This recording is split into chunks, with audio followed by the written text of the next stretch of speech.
Ladies and gentlemen, welcome to yet another exciting episode ya Dimba Desk. It's an exclusive, a special episode tunaita Dimba World Cup, where we get to talk about the World Cup kidogo. And on the set today niko na fan wa Congo. RDC. The introduction yourself. Mimi naitwa Steve Ruigu NJuguna. Na mimi ni fan wa Batoto ba Congo. Yani RDC. Unajua RDC ni nini?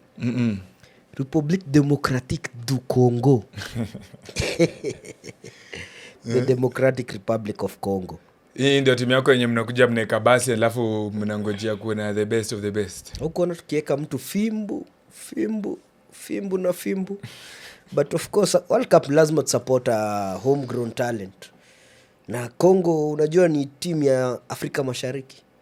In fact wewe wanasema your cradle land ni huko ndani ya Congo Forest. Lakini East Africa, the East Africa Commission, EAC, the newest member is DRC. So they're East Africans like us. Okay. So wanna represent Sekafa region.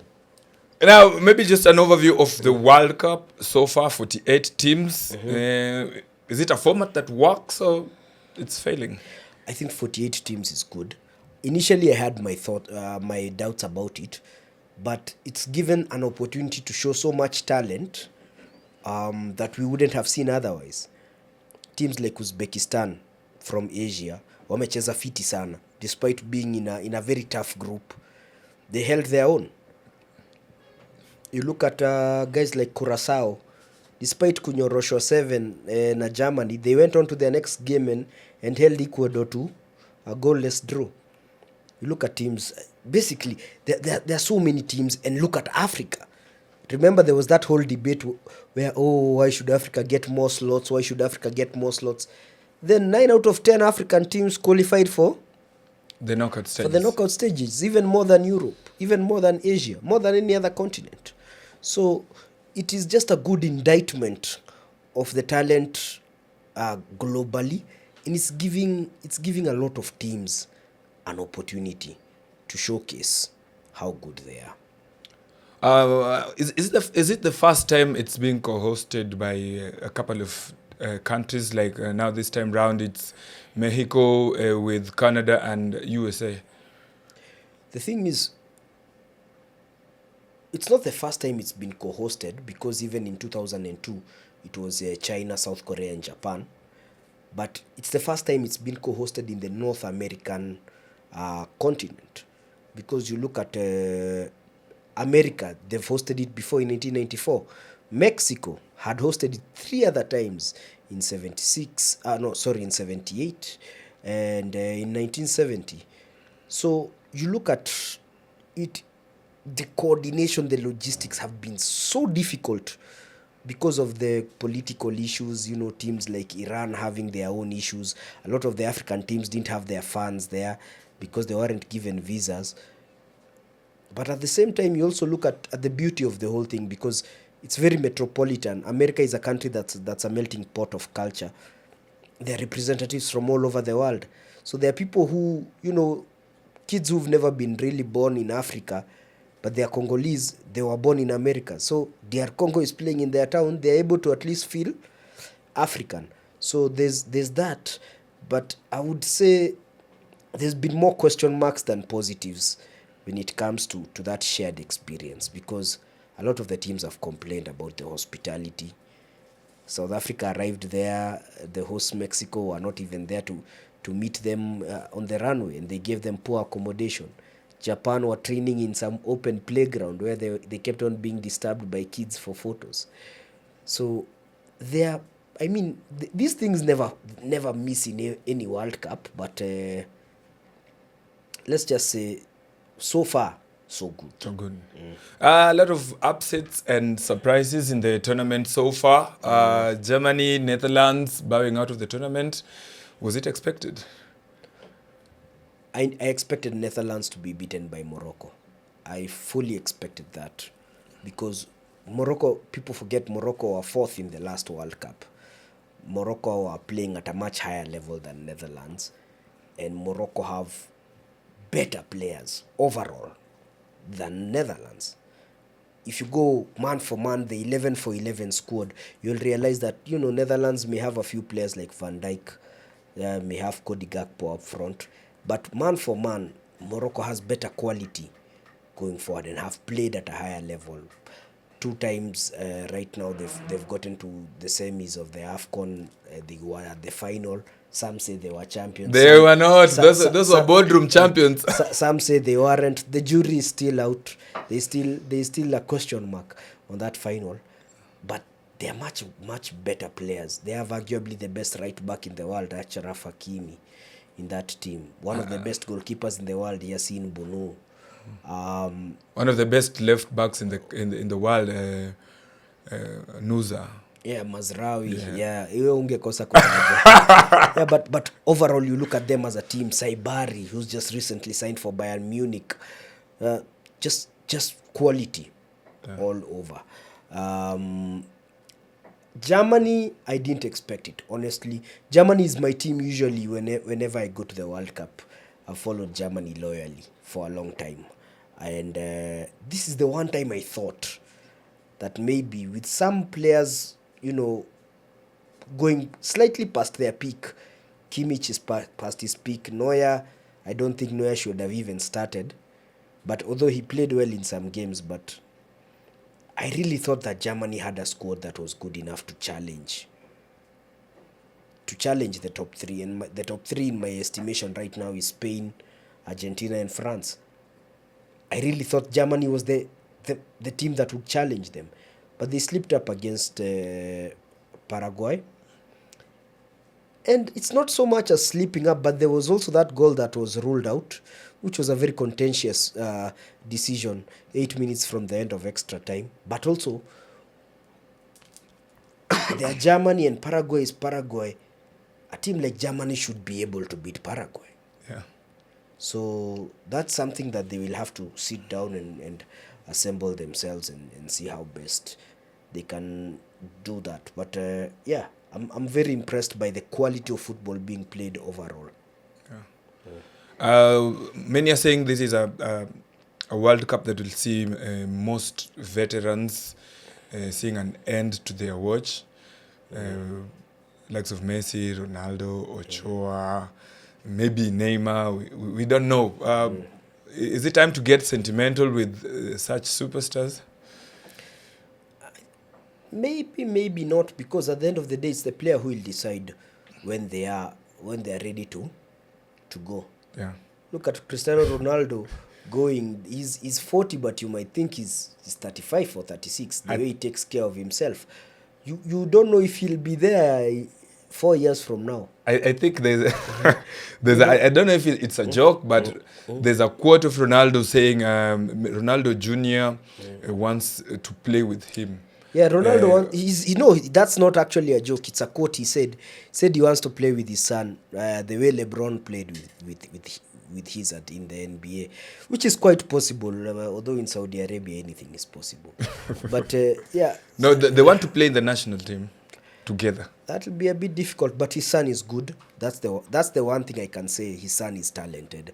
Cristiano Jr. has been playing very well at youth group level for Al Nassr, and even when he was playing at Juventus, he was a talent, aside from his father's big name. Another big name who is now expected to make a big decision is a young man named Shaquille Van Persie. Shaquille Van Persie, his father is of course Robin Van Persie, current Feyenoord coach. He made his debut for Feyenoord last season, played well in the Champions League. And rumors are saying he's elected to play for Morocco, his mother's country, as opposed to Netherlands. Which is very controversial right now in the Netherlands, because Morocco sent an invitation and the boy accepted it, and the Netherlands also sent an invitation. Of course, they also want Van Persie's son. They said he'd rather play for them. Very interesting. We'll have to wait and see how that goes. He's not involved in this World Cup, but if he has a successful career like his father, he'll be somebody people will be fighting over. Okay, host nations have been able to hold their own so far in this tournament, and maybe in your prediction, which host nation do you think will go farthest in the World Cup? I think Mexico have balance everywhere. They have a good midfield. Every day I keep on watching the youngest play in the tournament, Rodrigo Mora, and I keep on thinking, how is this guy 17? 17. The way he plays, he reminds me of a young James Rodriguez. He's that type of player, or Kaka. The passes he passes, the effort he puts on the ball. Up front, they have Raul Jimenez, a certified finisher. At 35, he's still playing as if he's 28 or 27. They have Quinones, who, before the World Cup, had only scored 1 goal for Mexico. All of a sudden, he has 3 and 2 assists. He's quickly becoming the best left wing player at the tournament. You look at them and you think also at the back they have Montes, Edson Alvarez. That's a team that on its day can beat any team, especially in a stadium like the Azteca where they have 70,000 fans. So that's a team I expect to go far. The US... How far? How far? Maybe the quarter. Oh, they've already got into the round of 16. Yeah. I would expect a quarterfinals for them. That would be matching their best ever effort, because they also got to the quarterfinals in 1970 when they hosted it. Do I expect the US to go very far? I don't. I think there's been a lot of hype on that US team. Turkey brought them a bit down to earth in their last game, but they enjoyed their outings against Paraguay and Australia. But I don't really see them leaving the round of 32 for the one reason that maybe people might not want to admit. The US are very good because they have a lot of fans, but the US are kind of like Kenya.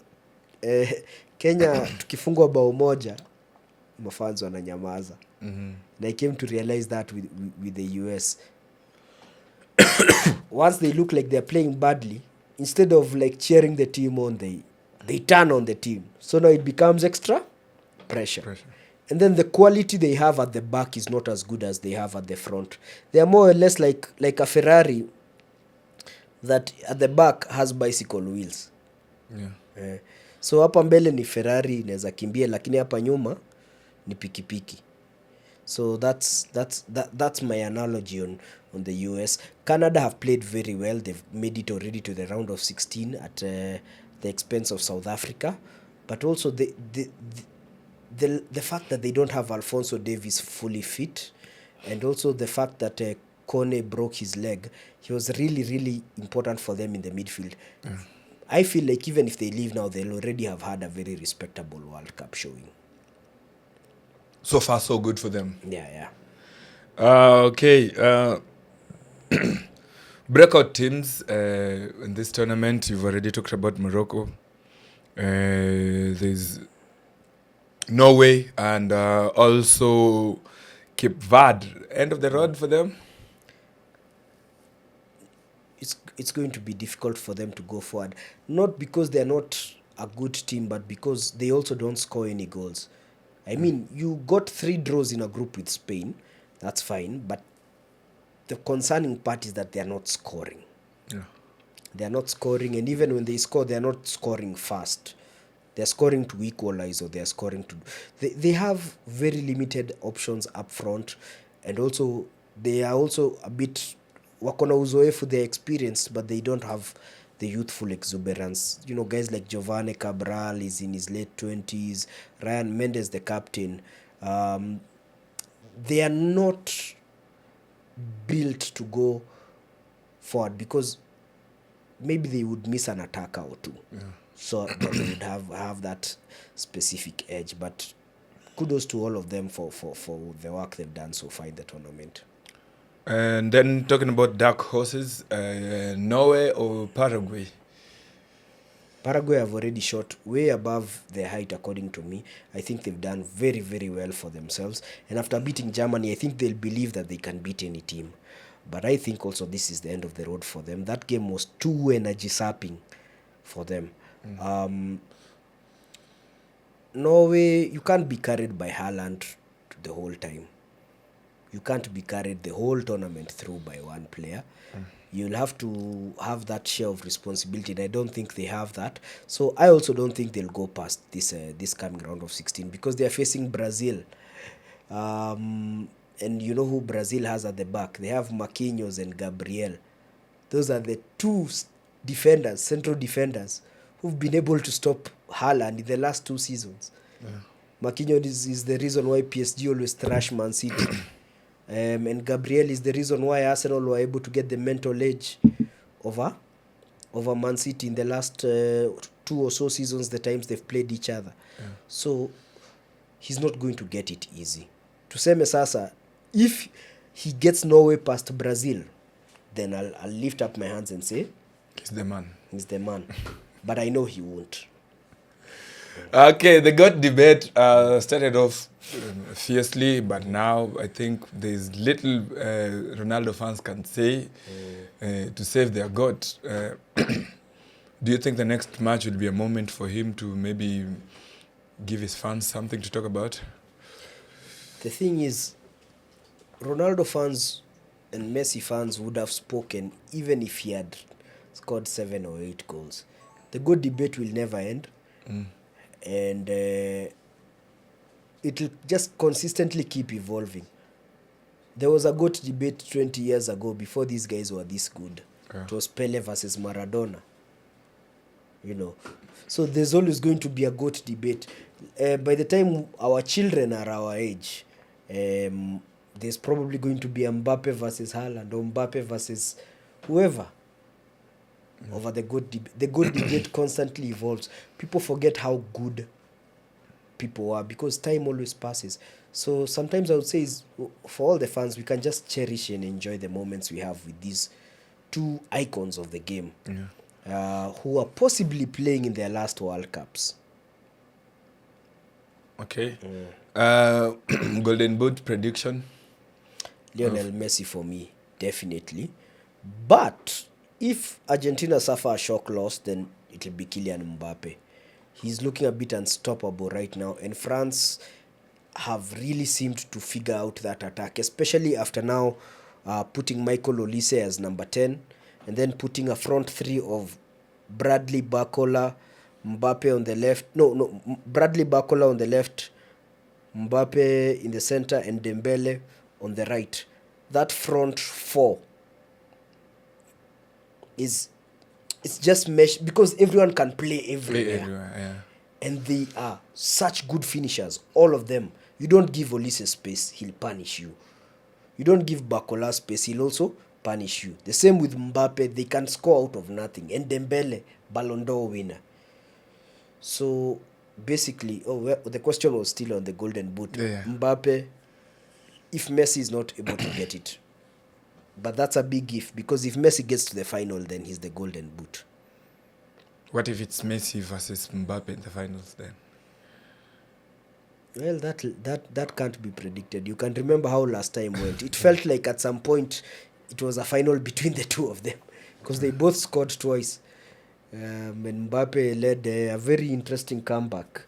Although at the end, the penalty shootout ended up being the main thing. No, we blame Colomani, man. Yeah, no. We blame Colomani. I think Colomani did what every striker would have done. He kept it on target. The goalkeeper saved it. I'd rather he kept it on target than shoot above or shoot outside. Should have killed the goalkeeper with the ball. Just shoot him on the face. Pah! Then the keeper would still have blocked it because it would have hit his face. Now, there's been a debate about the bracket. And people have been saying maybe the Argentine side is a little bit easy as compared to the French side, with France having to play with the likes of Brazil and Portugal on their side. Excuses, or do you have an industry planned in the making? The reality is Argentina won their group. France won their group. But getting to the final is a whole different kettle of fish. You might think Portugal is a tough team to play, right? But did DRC think that? DRC came from a goal down and held them. You might think Brazil is a very, very tough team, right? Yeah. Japan held them for the better part of 70 minutes and they were ahead. So when it comes to such a high level of football, the margins are so small. So you might think that Messi is put in the wrong place. even if you're put there, you will sleep if you don't play 100%.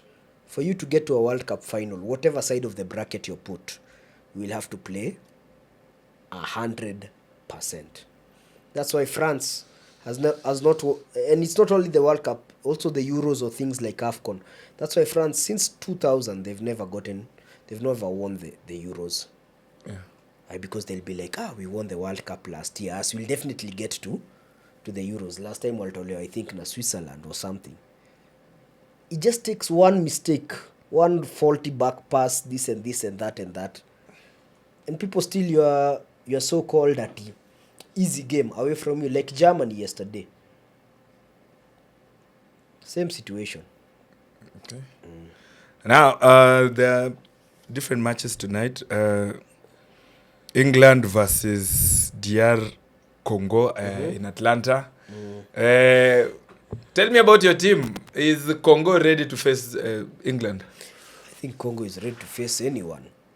But I think aside from Colombia in the second game, England is the toughest team Congo is going to face right now in this final. Because England has so many ways in which they can punish you. England has ways in which they can score either through midfield with the likes of Bellingham, or up front they have Kane, who's arguably been the world's best number 9. They have Gordon. They have people who can disturb you. They have people who can take you anywhere. Yeah. But also, Congo have shown that they can stay solid. They also have players who are very experienced. Wan-Bissaka is a former England youth international. You look up front, they have Bakambu. They have Yohan Wissa, who's been playing in the English league and been thriving in the English league. So it's not going to be an easy game for both teams. For England, they'll have to figure out a way to demolish a DR Congo side that is very hard to demolish. And for DR Congo, they're going to have to defend from multiple angles of attack. Yeah. But they've shown that they are capable of doing it. And they're also shown that they're very capable of doing it on the counter-attack. Okay. Belgium will be playing Senegal. We've seen a renaissance in their form. Will they be building up from their last performance to maybe edge out the tired golden generation of Belgium? That's going to be a game in which I really, really foresee a surprise, because both teams have had very shaky form. Belgium drawing their first 2 games, only winning the third. Senegal losing their first 2 games and only winning the third. But between the two of them, the one team that has played really, really tough teams is Senegal. Yeah. I'm really, really sure what Senegal, the coach is telling his players is, you guys have survived Mbappe. You survived Haaland. So who is Romelu Lukaku? Lukaku is not even starting. You find, of course, Trossard has been playing very well and he's created the most chances of any player at the tournament so far. But he'll keep on telling them, what's more to challenge you? They'll also take a lot of strength from the fact that Egypt very comfortably drew with Belgium early in the tournament 1-1. So they'll be like, if we usually beat Egypt when we play them, and they were able to play that well against Belgium, all we need to do is to play our game and avoid silly mistakes. Because the reality is the only reason Senegal lost those 2 games was because of individual errors. They made a lot of individual errors, especially in their back line. So they need to sort that out.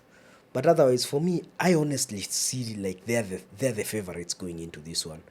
Belgium have had a crisis of confidence. And then USA versus Bosnia. Can the host build momentum at home? They can, but will they be able to do it past a team that's as tough as they look?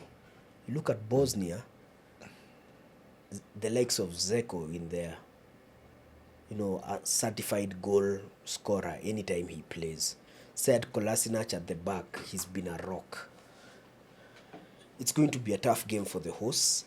And I feel like if that game gets to halftime and the US have not scored, Bosnia will likely be able to to get the win, because the US build on momentum. If they score early, you can't stop the crowd. But if they start losing, as I told you, they are like Kenya. All right, and then maybe upcoming matches: Spain versus Austria, Portugal versus Croatia. Portugal versus Croatia is going to be one of the classics, because these are two so-called golden generations that have been told they are aging.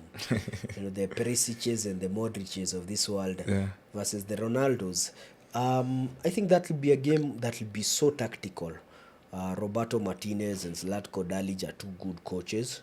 But it will be individual quality in that game. What can Ronaldo produce? What can Modric produce? That's what's going to win them this thing. Right, tumefika segment moja hatari sana, napenda kuita quick fire trivia. Finals. Brazil. Germany 8. Germany. Yeah. Brazil wako na ngapi? Sijui. Okay. It was either of the two. How many World Cups has Paraguay taken part in? Paraguay 1998, 2026, South Africa 2010.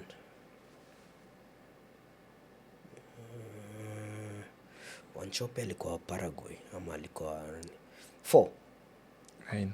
9. Paraguay. Okay. Question number 3. Who scored for Spain when they beat Paraguay in the quarterfinals World Cup in South Africa 2010? David Villa. Uko juu. Yo naikumbuka niliwatch your game. Name 5 countries from the World Cup that have now sacked or changed their managers. Tunisia, Ecuador. Ecuador wamechange leo asubuhi.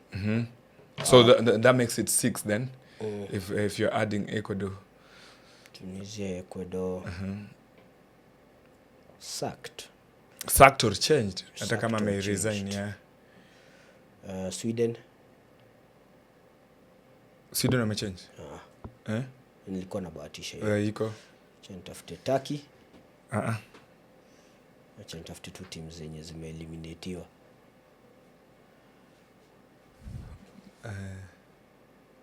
Curacao.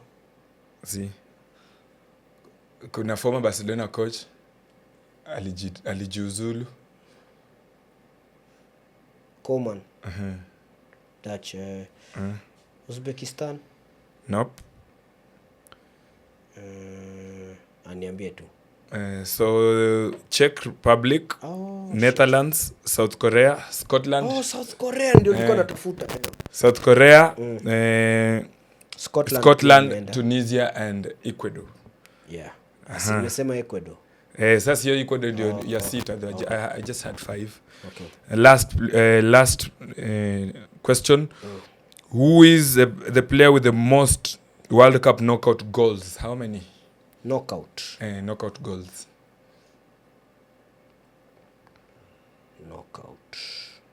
Messi. No. Goja useme. Messi has 5. Muller. No, he has 10. He's currently playing in the World Cup. Currently playing. Yeah. Ronaldo. No. Okay, ameshinda knockout tu juzi. He has the most knockout goals. Mbappe. Yeah, Mbappe. 10 goals. Haya, tukimalizia briefly. Nikuulize. Wewe nikuulize. Hauko umeniprepare? Hapana, nikuulize. Haya, ndio uko na majibu.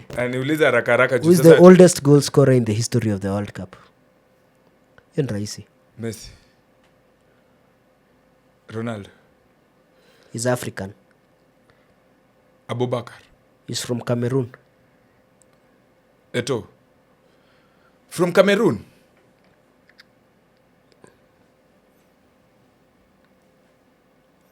Roger Miller, guy. Singefikiria. 42 years. That was in 1994. And the last one. Who scored, inajua hautapata. But it's connected to the first question. Who has scored the most goals in one World Cup game? Who has the record? Roger Miller. Ni nani? Hiyo kitu nimeiona tu juzi. He's Russian. Niambie tu. His name is Oleg Salenko. Oleg Salenko. He scored in Russia's 5-1 win against Cameroon at the 1994 World Cup. Do you know the answer of the first question and the answer of the second question are related because they happened in the same game? Same game, yeah. Roger Miller became the oldest in that game by scoring the consolation for Cameroon. Wow. And Salenko, up to date, nobody has scored that many goals in one single match. Game. 4. I saw that somewhere but sijui mbona nilisahau. Anyway, ukimaliza? It's been a pleasure with no measure. Nimeenjoy kuwa back on the desk. It's a lot of football coming in immediately after World Cup inaisha. There's a lot there, under 19 tournaments all over, and then of course WAFCON 2026 ambapo wasichana wetu wa Kenya wanacheza. I'm sure the next time on the desk tutadiscuss zaidi ma preparations za starlets na kama kuna watu waliachwa kwa squad wenye walikuwa wanafaa kubebwa. But anyway, coach knows best. The coach knows best. But aside from that, nimefurahi kuwa back. Shukran mazee for making time leo. Na pia for the lunch that you came with. Hiyo sasa ndo nataka niende nikandamize sahi. Hiyo najua Wabwire amedeal nayo. Kama Wabwire amenimalizia hiyo chakula hiyo. Makosa inaenda kufanyika. Anyway, we want to thank you guys for always keeping us company, always keeping it Dimba Desk. Tulisema subscriber number 300 kuna zawadi yake kutoka kwa Mlame aka Victor, na fortunately the 300th subscriber ilikuwa rafiki yangu anaitwa George, ambaye tulikuwa tunamuita George comedian. Victor, nishampatia namba yako, atakuwa get in touch this week. Subscriber number 500 pia, there's something for you, so usikose ka rada. Subscribe, turn on notification, comment, share with your friends, interact with us on all our social media platforms at Dimba Desk. Of course, shughuli hii tunapiga ndani ya CMG Posh Media Studios alongside our partners Chance Sports and CME Studios to make sure we just give you the best of the best episodes ndani ya Dimba Desk. Subscribe, turn on notification, give us your feedback so that we can be able to improve Dimba Desk for you. Otherwise, from the desk tunaambia namna gani my boys? Adios muchachos.